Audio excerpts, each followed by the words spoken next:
Terraglio Est, anche per il governatore del Veneto l'alternativa ci potrebbe essere nel liberalizzare una parte della A27.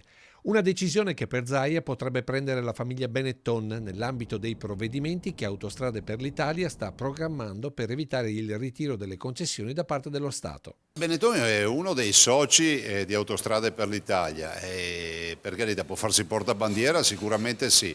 Certo che ne stiamo parlando da un bel po', non so, magari se vuoi fare un atto distensivo e assolutamente tutto Veneto e trevigiano sarebbe bene, la mia porta è sempre aperta, potremmo già fare un bel accordo e pensare alla 27 libera magari. Porte aperte quindi anche come risposta al Partito Democratico, agli ambientalisti e alle associazioni contrarie a quella che chiamano l'ennesima invasione di cemento e asfalto. Vorrei ricordare a tutti che la 27 ad oggi è un concessionario, si chiama Autostrade per l'Italia, il quale è il possessore dell'infrastruttura. Se si vuole liberalizzare bisogna che qualcuno vada dal concessionario, Autostrade per l'Italia, e dire guarda, da oggi togli i caselli, libera tutto, dici quanto costa questo. Questa è l'unica roba vera, tutto il resto sono fantasie. Si figuri se io non sono a favore della liberalizzazione, al punto tale che abbiamo presentato addirittura degli emendamenti che questo governo non ha approvato per fare in modo che sia Cava a gestire tutte queste infrastrutture. Cava che è il concessionario pubblico della Regione del Veneto, peraltro insieme al governo. Nel frattempo comunque il progetto va avanti come risposta ad una viabilità che deve tener conto dello sviluppo dell'ospedale Cafoncello. Abbiamo già affidato la progettazione, si va avanti,